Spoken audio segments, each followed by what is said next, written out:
I'm the daughter of a unionized civil servant, unionized public health nurse.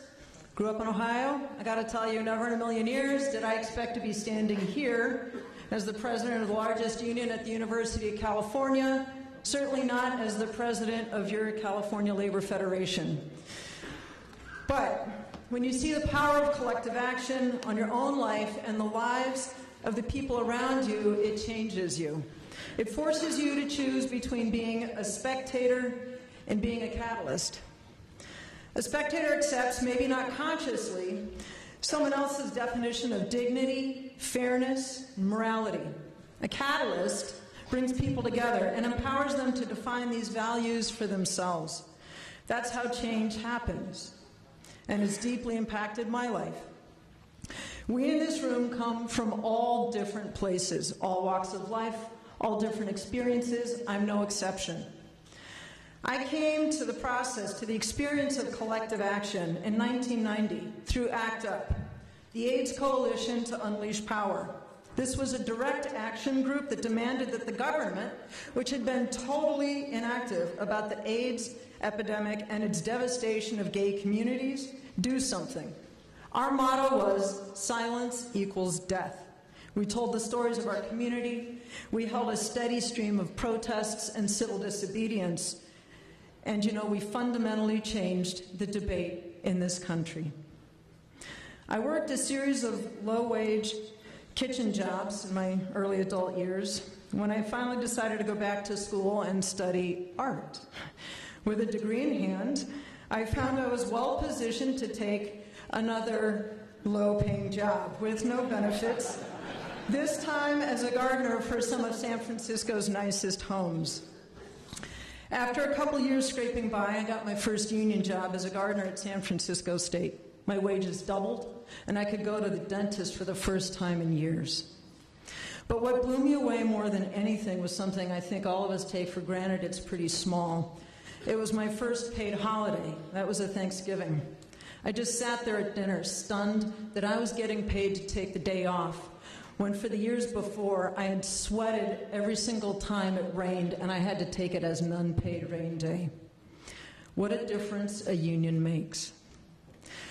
When I came to UC Berkeley to AFSCME 3299, I did so in awe of the legacy of social and economic justice that this institution appeared to represent, which included the movement to end the war in Vietnam, to end racial and gender discrimination, both at home and abroad.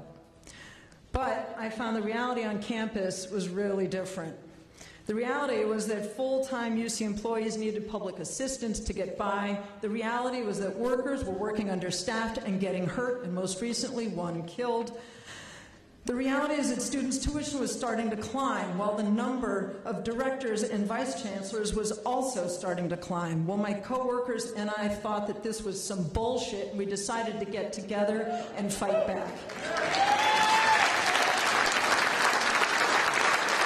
In multiple fights over the course of 8 years, we struck 3 times and threatened to strike twice more. We got arrested 8 times. That involved sitting in a regent's office and occupying it twice. And we saw countless students, patients, and union members from across California come to our countless picket lines.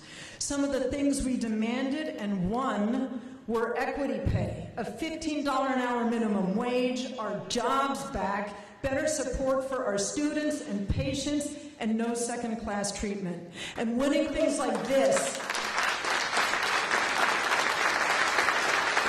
brothers and sisters, I think you know that when you fight, when you throw down, winning is not abstract. Winning is the difference between being able to live in your car and live in your home. That's huge. The narrative I came to UC with was wrong. Not only was my employer not the force for social and economic justice, rather, UC, my boss, had tried to block it at every turn. The reality is that as even the longer history of unions at UC shows, going back to 1948, it's workers standing together with students that made the historic progress that we celebrate today. Standing together isn't just a warm sentiment. It works. In fact, it's the only thing that works. And it's what organized labor, when we're doing our jobs, it's what we're particularly good at. We're the tip of the spear in a generation, and a generations-long fight for the aspirations, the dignity, and the shared morality of Californians and Americans.